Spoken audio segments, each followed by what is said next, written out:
isn't it, even if it feels psychologically different, isn't it really equally wrong to not help a child who will die because instead you spend money on, let's say, expensive pairs of shoes or whatever else your particular personal luxuries might be?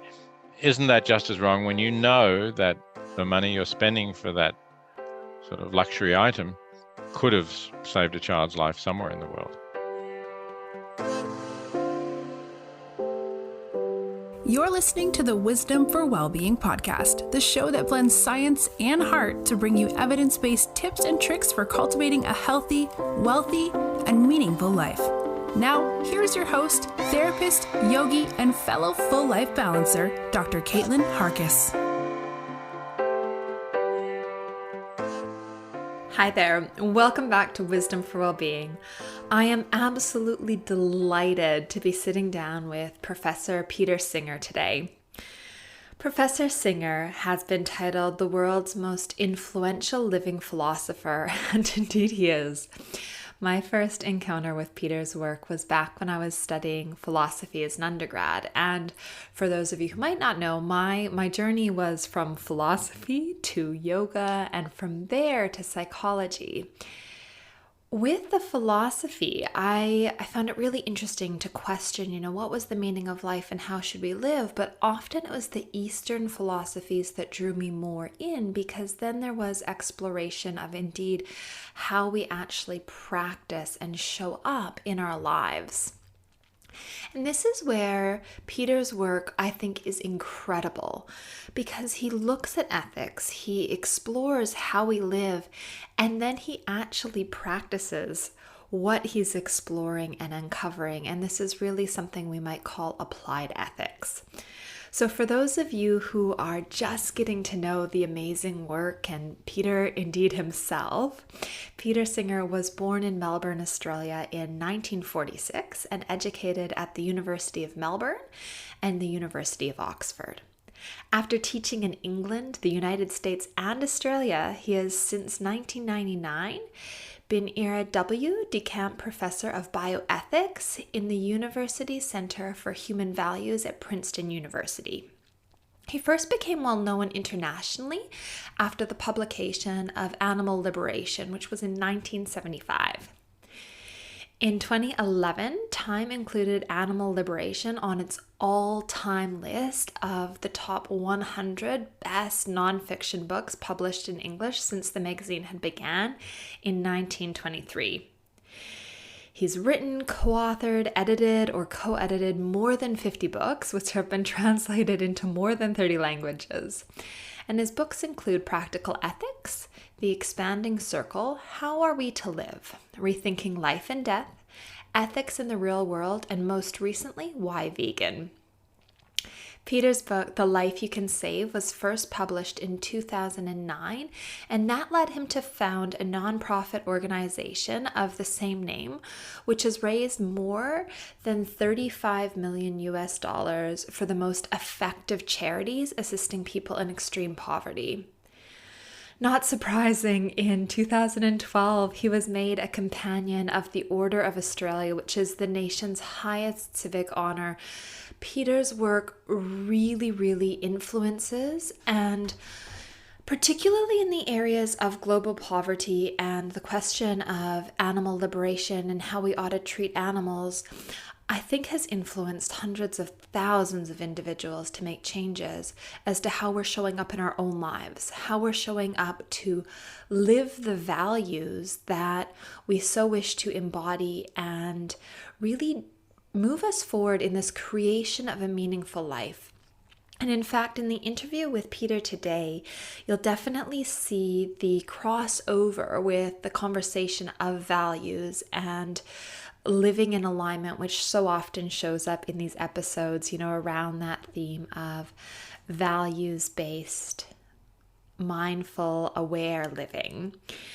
He also talks us through, utilitarianism, and how there was a bit of an evolutionary approach to us looking within a smaller community or circle first, but that we have this capacity to expand our awareness. And in fact, he talks us through why, in a very logical framework, it is the ethically most sound action we can take in supporting other beings, both those who are suffering extreme poverty and those who may not be the same species of ourselves. So, since I cannot say any of this any more eloquently than Peter will himself, let me introduce you to him now.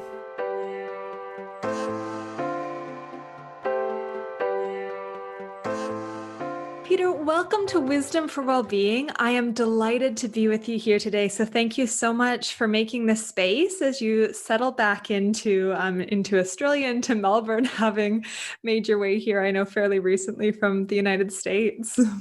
No, not that recently, actually. I've been here a while, so I'm quite settled. Oh, well, fantastic. Well, it's wonderful to be with you here today. Yeah, good to be with you, Caitlin. And I guess just to get things started, so listeners know a little bit about you and this title that you have of the most influential living philosopher. I'm wondering if you could provide us a little bit of a background as to what sort of brought you on this journey to the amazing work that you're doing today to ultimately change our world, taking philosophy and making it really practical and applied. Well, there were many twists in that story, I guess, and I can think back to many, more or less accidents that took me to where I am. When I went up to university, which was the University of Melbourne, grew up in Melbourne. I was going to study law and become a lawyer, like my older sister. But I had an advisor who talked to me, talked to all of the people enrolling, and he pointed out that I'd done well in several of the humanities subjects, in history and literature and so on. He said, you might find law a little bit dry. Why don't you combine it with an arts degree? So I said, fine, yeah, let's do that. It's not that much longer and might be more interesting. And in terms of the arts degree, I'd always liked history, but my sister, who, as I mentioned, was quite a bit older than me, had a boyfriend who'd done some philosophy, and I talked to him about that. There was no philosophy taught in high schools then, but it sounded interesting, so I decided to do some philosophy as well. And I got more and more interested in the philosophy. I ended up not completing the law degree, but getting a scholarship to go to Oxford to study philosophy at a higher level. And even then, although I was interested in ethics and I was interested in ethical questions, and I suppose I'd been active on ethical issues like the Vietnam War when I was an undergraduate, and also the abortion question. I'd been a member of the Abortion Law Reform Association. But I still wouldn't say that I was on a mission to change the world until again, more or less by accident, I started talking to one of my fellow Oxford students who was a vegetarian. That came up because we were having lunch together. And again, you have to think back 50 years now.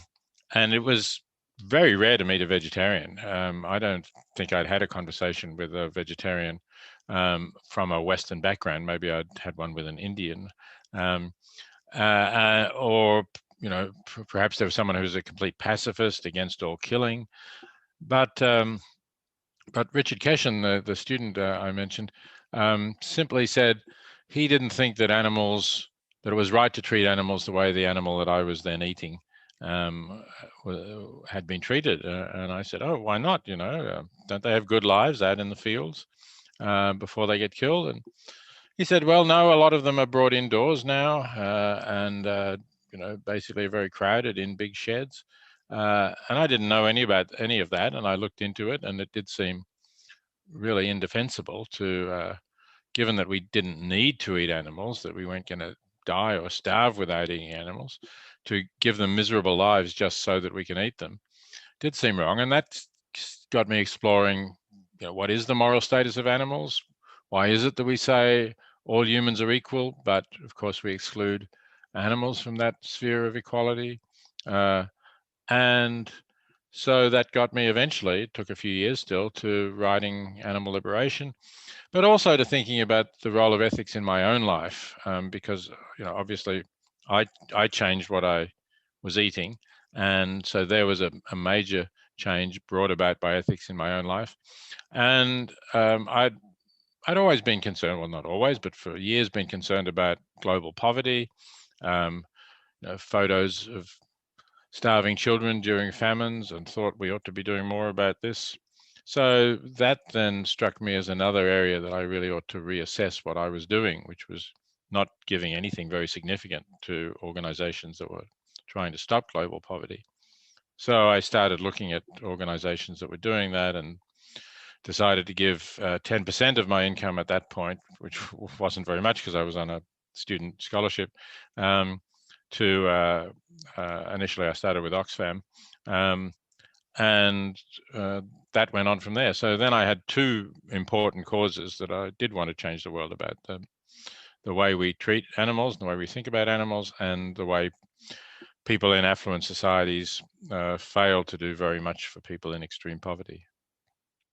I think that this is going to be such an interesting conversation, because what comes up on this podcast a lot, what listeners would have no doubt kind of been following along theme-wise, is this I guess, notion and the psychological benefit that actually comes when we live our life in accordance with our values and our most deeply held beliefs.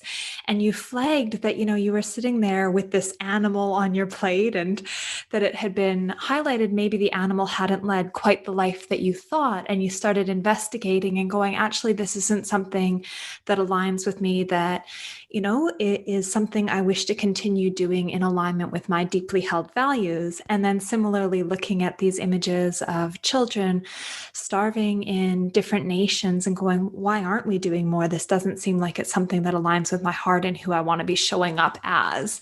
So I think this is going to be a really interesting point to explore. However, you are also our first philosopher on this podcast. So I'm wondering if we could also maybe introduce a couple of concepts that I think will be really relevant to the conversation today, and specifically utilitarianism and what that means. Sure. So utilitarianism is one approach to ethics, not the only one, but one that has been around for quite a long time. It's usually traced back to Jeremy Bentham in the late 18th and early 19th century, and a school of thought that formed around him, of which probably John Stuart Mill is the best known example. And the view that Bentham took, and that utilitarianism broadly takes, is that we should do what will have the best consequences. That the right thing to do is the thing that will have the best consequences, and that means best for all affected by it. And when judging what is best, the utilitarians take well-being as their standard. They use the term happiness, and pleasure is another term that's used in this context. So you could say that the utilitarian view is that the right action is the one that maximizes happiness and minimizes misery or suffering. And that's a guide to how we ought to act and how we ought to live. That makes sense again. So this idea that we look broadly and go, well, we want to maximize happiness, minimize suffering, and that determines our actions. It sounds fairly clear, but something seems to get in the way of us humans doing that all the time.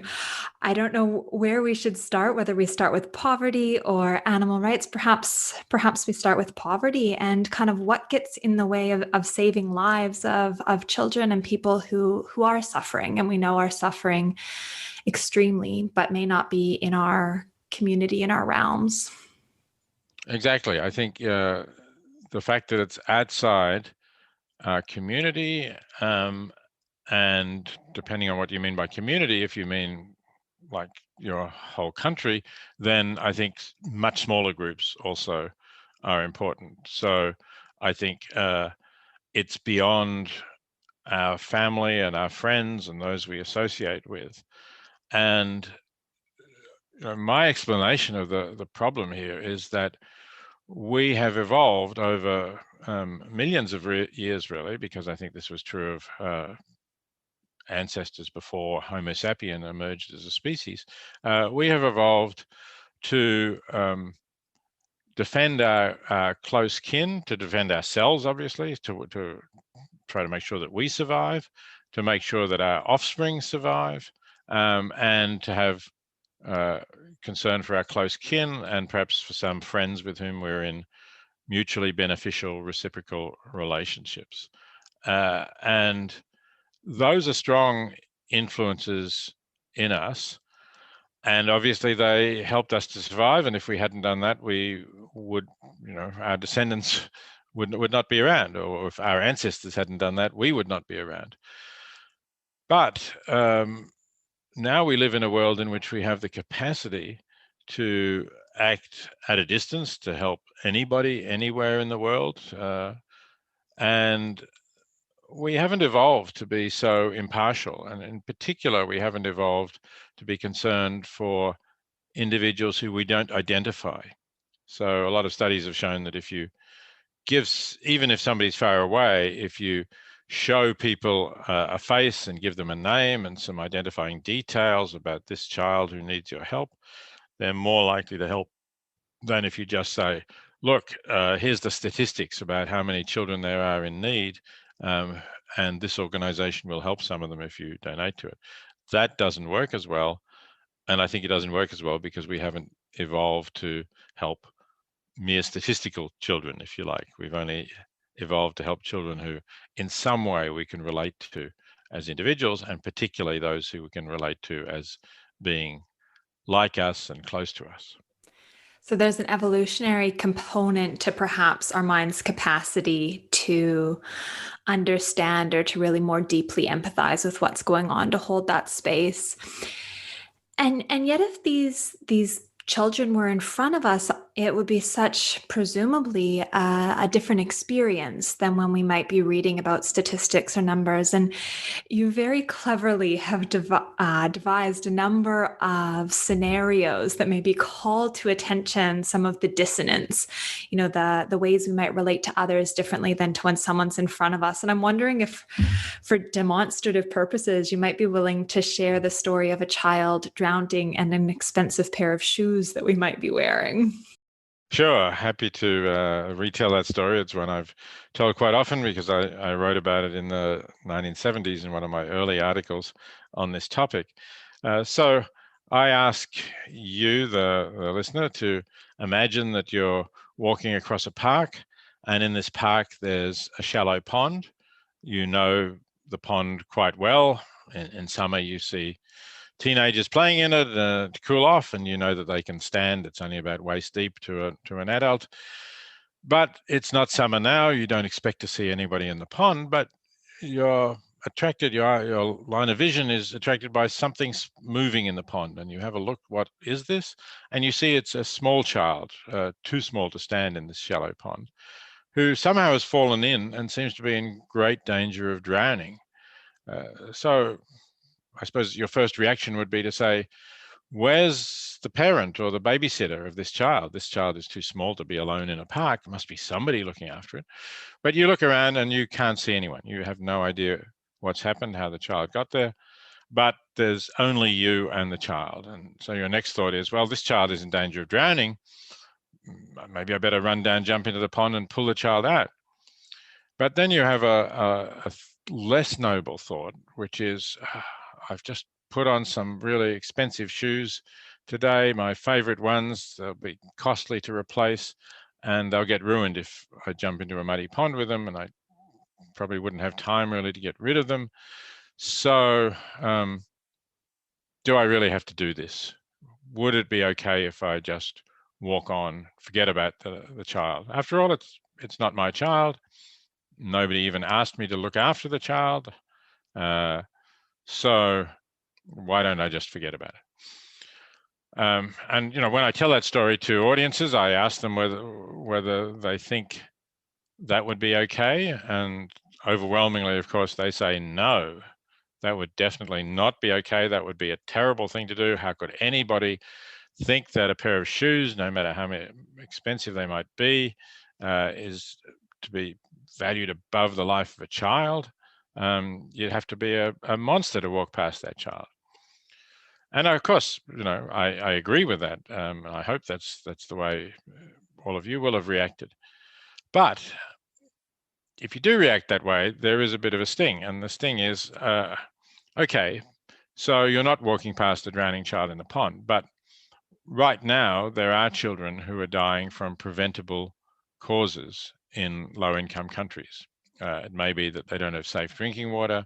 It may be that they get malaria from mosquitoes because they don't sleep under bed nets.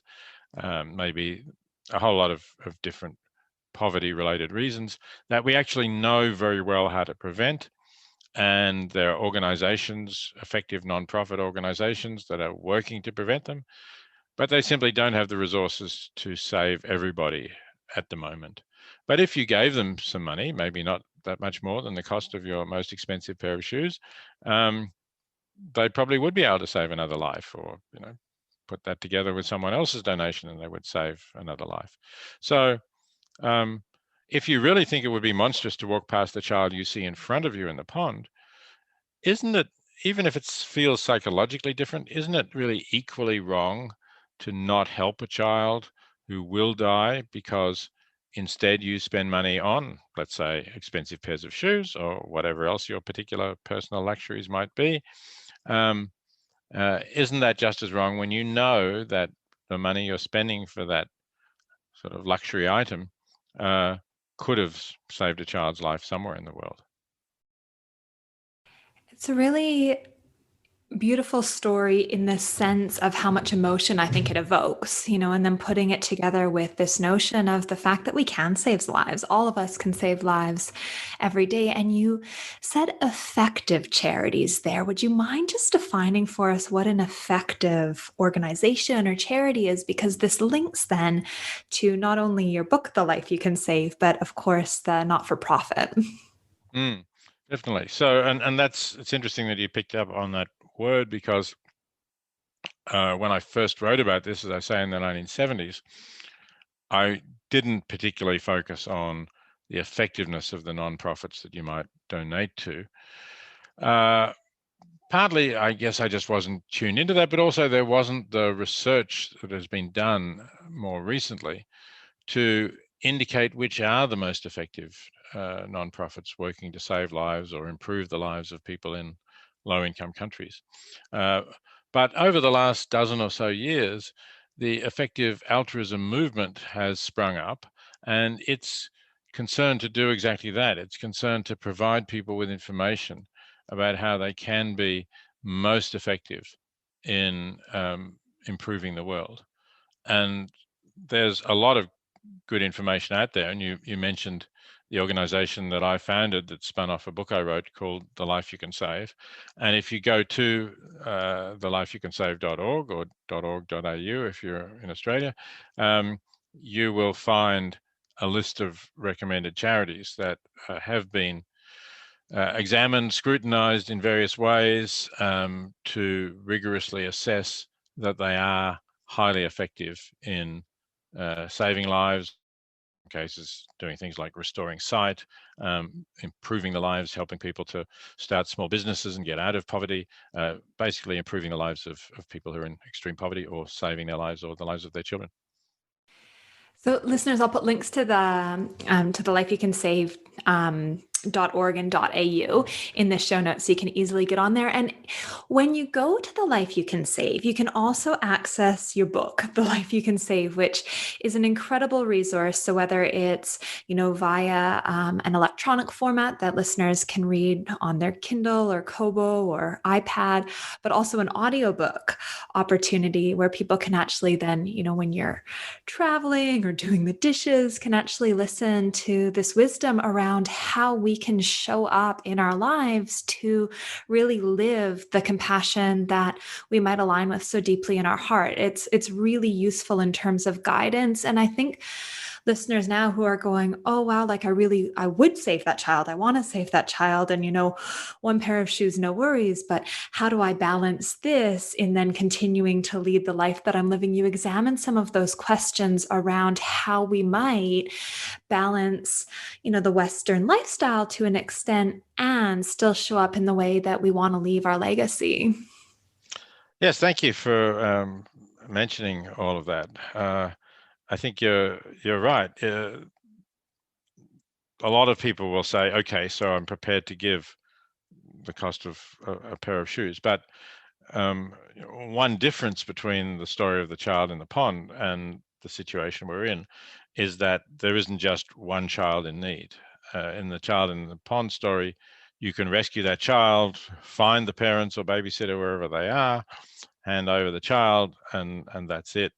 In the real world, you can save one child's life, but there are more children needing help. So there is a real question as to how far do I go? What's the level that I do in terms of giving and helping? And of course, people make their own individual decisions as to what they can do on that. And the organization, The Life You Can Save, is really just encouraging people to do something significant, maybe to make a start, even at a fairly low level. I do suggest in the book levels that people might aim for at different income levels. So it's a bit like one of those tax scales where the more you earn, the more you give. I think the main thing to do is to get started and then say, okay, well, that wasn't so difficult. Maybe I'll do better next year. So I hope people will pick that up and go ahead with it. Yeah. And listeners, I mean, this can be like an action that you do for your day, sort of when you finish the podcast, or even now, if you're, able to multitask and you're not driving, maybe flicking over and start to have a look at some of those charities, because there is a lot of research that also supports how giving impacts our well-being. It's fantastic. We are literally changing the world and making someone else's life better, but what a kind of nice side effect that we'll actually feel better for it as well. And I think that the Life You Can Save does also a beautiful job of kind of looking at different areas that we might feel passionately about and be able to look at charities that are operating in those areas too. Yes, absolutely. I think there is a lot of psychological research showing that people who are generous and who support causes like the ones we're talking about actually are happier and more satisfied with their lives. And the best example I have that perhaps is Charlie Bressler, who's just stepped down at the beginning of this month as the executive director of The Life You Can Save, after being the sort of founding person in terms of organizational. As I say, I sort of founded it, but it was basically a website when he contacted me about it and said, do you want to turn this into a real organization? And I should say that Charlie was the volunteer executive director all of the years he did it. He never took a penny, and in fact was a significant donor to the organization. But Charlie often tells people that the life that he saved, and he's actually saved many lives through his work, but the first life that he saved was his own, because what he was doing gave a purpose and fulfillment to his life that his career in business, although it earned him a reasonable amount of money, never gave him that fulfillment and that sense that he was living in accordance with his values. It's really beautiful. And that's important for us to remember, because all of us as humans have the days where things are more of a struggle. And for some of us, that can last for more extended periods. And it maybe feels like we're powerless to make changes in our lives and in a world that, if we are sensitive, is no doubt experienced at times as gross suffering, but actually you can make a difference. And being able to see how these dollar amounts actually translate to lives saved can perhaps start to provide that circle and that lift that we need to then make different changes in our lives to improve our sense of well-being and purpose as well. Yeah, absolutely. I think that, and as I say, there's independent research by psychologists who have done various kinds of tests and experiments. It's not just correlation. Some people might say, well, maybe people who are happy just give more, but if I give, it won't make me happier. But there is some research in which, for example, one experiment, people were given some money, and half the people at random were chosen to say, here, here's, I don't remember, it's $20 or $50, something. Here's some money. Go out and buy yourself something nice. And the other half were told, here's some money. Go and do some good for somebody else. And then at the end of the day, they came back. They were questioned on what they'd done, and the ones who'd followed the instructions to do some good for someone else reported a more positive attitude to their day. They'd had a more enjoyable, worthwhile day than the ones who'd spent it on themselves. That's incredible. That causation, the fact that even if we don't think that it will so immediately impact our lives, but actually the research indicates that it can. Now, you mentioned psychologists, and we as psychologists have a lot to answer for in terms of experiments done in past, not on researching so much happiness and, the benefits of generosity and caring, but animal experiments in particular, which I know is across a number of fields, but psychology does have a special history, and I say special perhaps in a more negative connotation. Your work extends to animals. When we talk about consideration for individuals who are suffering in impoverished conditions and considering their welfare like we would our own, and at the very least, our luxuries, kind of looking at how we can maybe rebalance some of the blessed opportunities we have in more wealthy nations. We don't always then as easily make the jumps to looking at animal suffering, but you have made that jump, and you did when Richard kind of noticed what was on your plate that day many years ago. Could you share with me a little bit about animal suffering and what inspired you to write Animal Liberation, and what you've learned and examined since then? Right. Well, as I said, the first thing that I really learned from Richard was that animals, are treated in ways that really treat them as if they didn't have feelings, as if they were not sentient beings, as if they were just machines. And this was made clear for me. So, I asked Richard a bit more, and he said, well, there's a book that you ought to read. And there was just a book about modern farming methods from an animal welfare perspective at that time. It was called Animal Machines, and it was written by Ruth Harrison, an Englishwoman. And I read that, and it was very powerful. And it was powerful because it wasn't a strongly emotional book. It was a pretty factual book, and the facts were drawn not from Ruth Harrison's own observations, but from farming magazines, essentially the industry magazines that were advising producers how to go about this then relatively new transformation of their farm, if you can still call it that, what would have been a farm with animals out on fields, into a confinement industry, into a factory farming. And it was, it was very plain. I remember there was even a quote which said something like, treat the hen as a machine for producing eggs. You have to factor in the price of the food and the price of the housing, and then you get out the price of the eggs, and that's really what matters. And it even went as far as, in one case, a study showing so these hens are in small wire cages, and the question arose, so here I have this cage which was a certain size. I think maybe at that stage they were measured in inches, 12 inches by 18 inches. And the question was, how many hens should I put in this cage? And so he did a study, and it turns out that if, I think the issue was 4 or 5 hens. If you put 5 hens in the cage, more of them will die in the year or so that they're in the cage, by which time their rate of laying drops off and they're killed anyway. But more of them will die during that period because of the crowding. But the article went on to say, the death of those hens in no way outweighs the extra profits you will make because you get more eggs. Because, so you've got 5 hens in each of these little cages in this huge shed, and when you add all that up, even if a number of them die, you're still going to make more money. And clearly that was what it all depended on. The idea of looking after an individual animal had completely gone out the window. It just wasn't profitable in this system. And so, as I say, that just started me thinking about, well, how should we treat animals? And I started thinking, well, why is the boundary of species so important?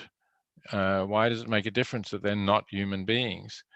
And I couldn't really see that it did. And on the contrary, it seemed to me that to some extent, our thinking about other species was parallel to the thinking of the very worst kinds of racists, let's say the Europeans who bought and traded slaves and sold them to in the Americas, to their attitude to Africans, that this was a profitable thing for them to do. It was beneficial in the sense, economically beneficial anyway, to the plantation owners.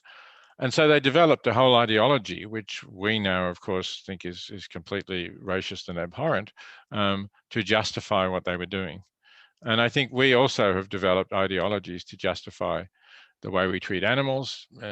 In some cases, and this is another parallel with at least some of the slave traders, they appeal to the Bible to justify what they're doing. So, we appeal to this verse in which God gives us dominion over the animals, and we interpret that as saying we can do whatever we like to them. Or we exaggerate the differences between them, as the slave traders exaggerated the differences between Africans and themselves.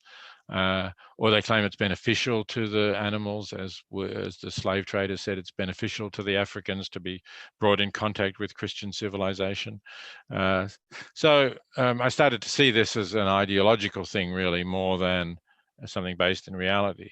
And I thought, if we look at animals objectively and honestly, they do have interests, they can suffer, their lives can be miserable, or they can be reasonably pleasant, and yet we ignore that, and we're not justified in ignoring it. The interests of animals in not feeling pain should count just as much as the interests of humans in not feeling pain, if we're talking about similar kinds of pain that we and they may feel.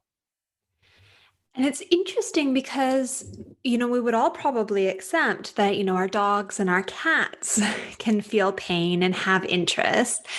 But it was interesting you mentioning, for instance, the chickens that were talked about in this book that you first read. And when we, sit back and go, oh, wow, that was a number of years ago that you were first exploring this topic.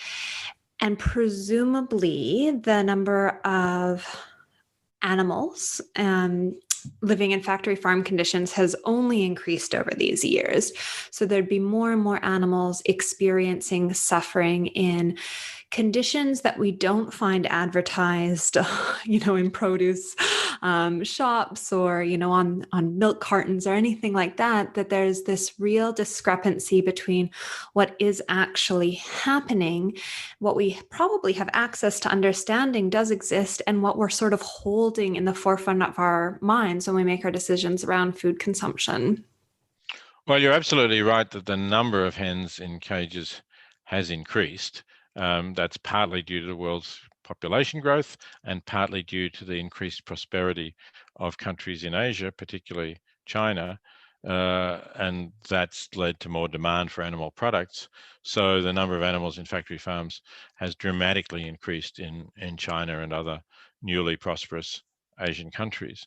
So that's true, and in that sense, the situation is just worse, and we're talking about vast numbers. So the UN's Food and Agriculture Organization says that there are 73 billion animals raised and killed for food each year. The majority of them would be factory farmed animals.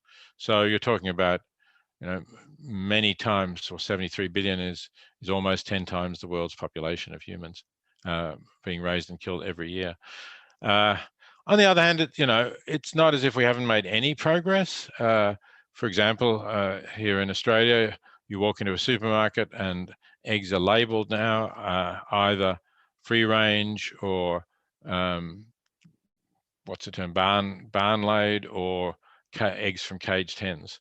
And the animal movement in Australia, which I've been involved in, worked very hard to get those labels, to inform consumers at least. And so we have had a big increase in people choosing free range and barn eggs over caged eggs, and that's encouraging, and that's happened in other countries as well. And some countries have banned the standard battery cage. We haven't quite got to that point, but I hope we're getting there. But the whole of the European Union, for example, has banned the standard battery cage. Hens can still be in cages, but they have to have more space than they do here, and they have to have a nesting box to lay their eggs in, which ethologists have shown is a basic instinct of hens, that they want to lay their eggs in a sheltered, protected, private kind of place. So yeah, there's been some progress, but I have to admit that the numbers outweigh the progress we've made, and in that sense, it's a worse world for animals than it used to be. Yeah, and you mentioned that we don't have to eat animals to survive, and that this isn't necessarily a need for our survival, and yet it's something that perhaps the vast majority do. That meat is taken as something that is on the dinner plate, and perhaps in Western countries on breakfast and lunch as well, and that it's not something we think as much about. But yet, if it was kind of, again, this is a cultural bias in Western countries, putting a dog on the dinner table, we would find it abhorrent. So what do you think it is that maybe leads us down the path to considering the suffering of animals differentially? Because you mentioned suffering was a consideration. How do we explore that? Or is that an example of dissonance? Where does that sort of sit? I think it would be an example of dissonance if we really thought about the animals we're eating. And certainly if we thought about them in the way that we thought about companion animals, the dogs or cats we live with. So I think we escape the dissonance to some extent by not eating the companion animals, by saying that we're horrified at the fact that people in China or Korea do eat dogs, while we continue to eat pigs and cows and chickens, and we don't really think about them. We know that our dog is an individual, that it has a life of its own to lead. We wouldn't do something to harm it, but we just don't think about the other animals that are there en masse. And of course, we don't have to see them very much now. Sometimes we may see some cows, but the pigs are mostly indoors and the chickens are indoors. So we just see these big sheds, and we probably drive past them without too much thought about who's inside them and what's going on in their lives. So again, it's that being in our awareness, in our attentional and visual, perhaps in this case, span. I guess quickly, Peter, would you mind talking us through your argument around suffering? Because you actually, you talked about racism as being a really great example of how ideological arguments separate out how we might, in that case, treat individuals who look different than us. But there's this species line that we're drawing now, when some of the arguments around why we have that line drawn don't necessarily hold up when you put them under scrutiny. So for example, around cognitive capacity, or like even when we're looking at like a young child or an infant, perhaps their capacity of awareness is not even equatable to that of a pig. Right. And of course, this is one of the things that people will most commonly say when you refer to the fact that animals are sentient beings and that they're capable of suffering. They will say, well, but they're not rational beings, or they might say, they're not moral agents, or something of that sort, or they don't use language. But the question really is, does that make a difference to how bad it is when they suffer? And one way of asking that question, of illustrating it, is to say, look, as you just mentioned, Caitlin, there are some humans who also are not rational beings, not moral agents, don't use language. And the largest category of those beings is very young ones. So I know you told me earlier that you're about to go on maternity leave, so you're expecting a baby. I hope everything goes wonderfully well. But of course, you don't expect your baby within the first week or month or 6 months, really, to be a particularly rational being or to have conversations with you about what he or she wants. And you won't treat that child as a moral agent for some years now, probably, in a full way. And yet, we would all recognize that it would be really bad to allow that child to suffer in ways that you could prevent. And we would think that that was a terrible thing to do.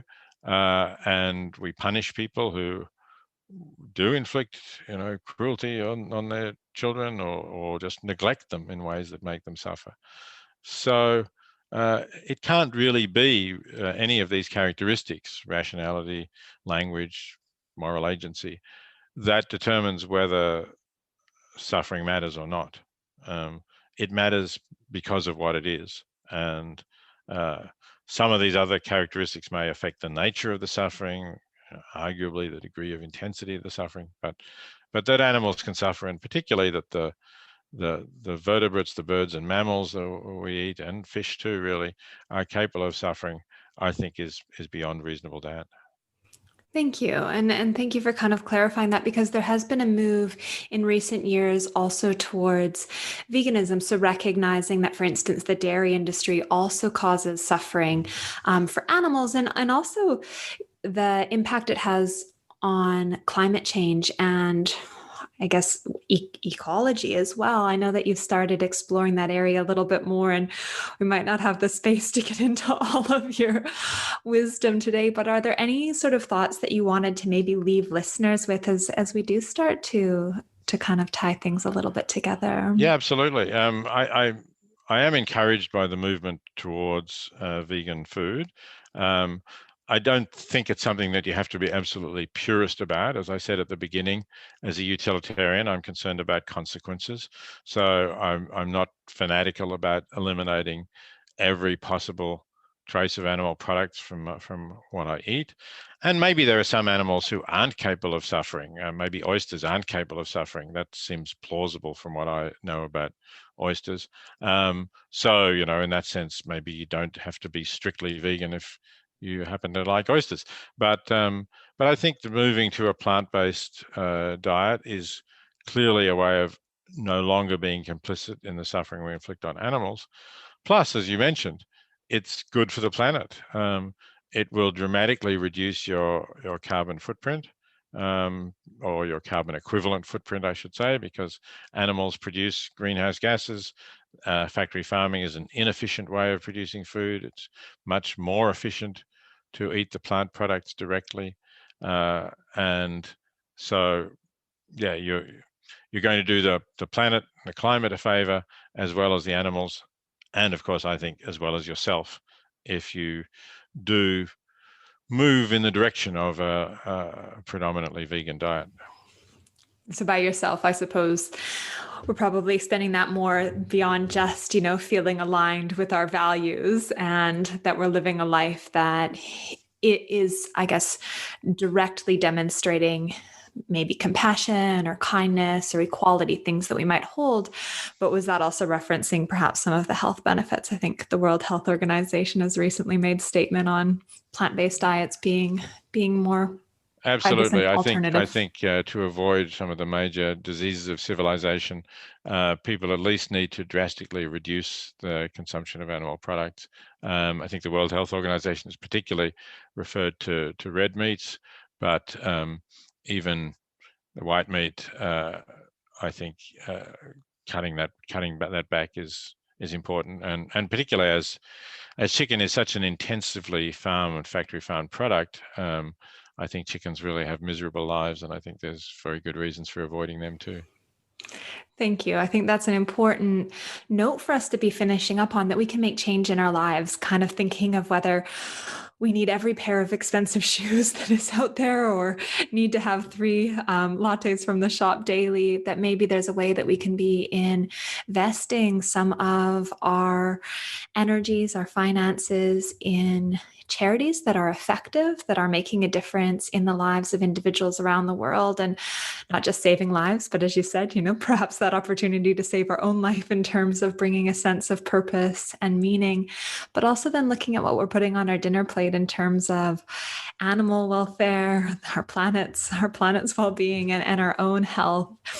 Peter, you are giving a talk in a few locations around Australia and even in New Zealand. Would you mind just sharing with listeners about the Think Inc. event so that they can kind of flag it, bookmark it, buy their tickets? I know I have. So what's going on with this special event coming up now in August? Yes, thanks very much for the opportunity to mention that. It was going to be in April, but because of COVID, the pandemic continuing, we have had to postpone it to August. It is a speaking tour entitled An Evening with Peter Singer. I'll be talking, but I'll also be conversation and discussion in which the audience will get a chance to enter into. And I'll be speaking in Auckland, as you mentioned, and Brisbane, Sydney, and Melbourne. And this is in August. I might just jump in and say online as well. So, yes, there is an online event as well. That's quite right. So the dates are starting on August the 7th in Auckland, and then going to Sydney on the 11th and Brisbane on the 13th, and back to Melbourne on Sunday the 15th of August. So depending where you are, you can put those dates into your calendar, and you can book tickets online by going to thinkinc.org.au and you can /events/Singer, or you can just search for me on the website and the events will pop up. And I should say that all of the profits of this tour are going to the Life You Can Save, to the organization we discussed, which spun off my book and which will help people in extreme poverty. So if you're thinking about that, know that yes, there is a cost to go, but it's going to a good cause. Certainly an investment in feeling like we've got the information to make decisions in our lives that really lead us to leading meaningful lives in alignment with our hearts. Where else can listeners connect with you? Oh, there's lots of ways they can connect. I have a website, petersinger.info, where I try and keep up to date, posting events. Also, it posts my recent writings, often with links where they can be found online. So that's another good thing to do. And if you're interested in effective altruism, which we talked about, there is a free online course run by Coursera, Coursera, on effective altruism. Again, you can search for me or for effective altruism on the website.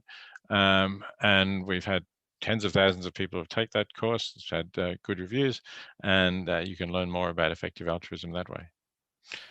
Beautiful. And I will put links to all of these websites, to the Thinking one, to Peter's website, and to the Coursera course in the show notes, as well as to the lifeyoucansave.org and in Australia.org.au.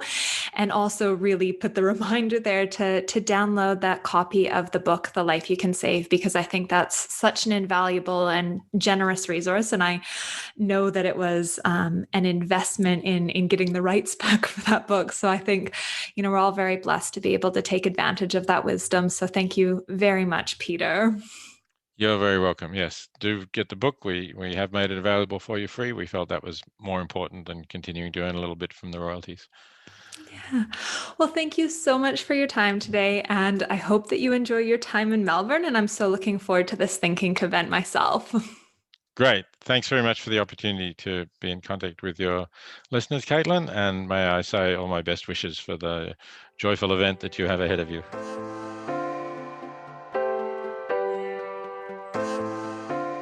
Well, I hope you found that interview with Professor Peter Singer inspiring and very hopefully action generating. What we do in our lives matters greatly to ourselves, to those around us.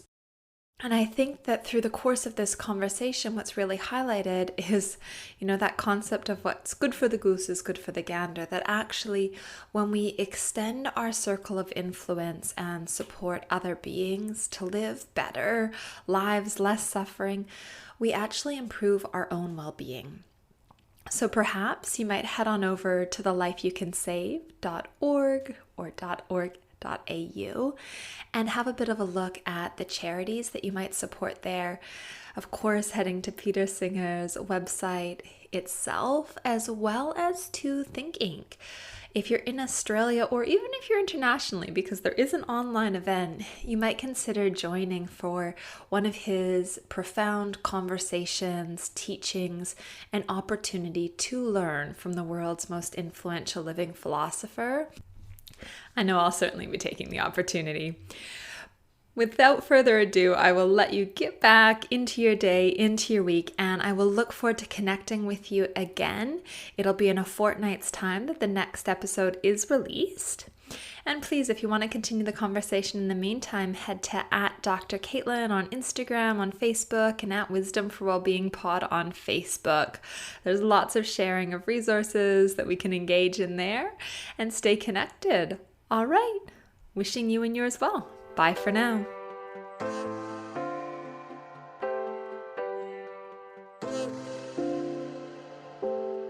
Thanks for joining us this week on the Wisdom for Wellbeing podcast. Please visit drcaitlin.com to connect, find show notes, other episodes, and to subscribe. While you're at it, if you find value in the show, we'd appreciate a rating, or perhaps simply tell a friend about the show. Wisdom for Wellbeing is not a substitute for professional, individualized mental health treatment. If you are in crisis, please contact 000, your local emergency number if you are outside of Australia, or attend your local hospital ED.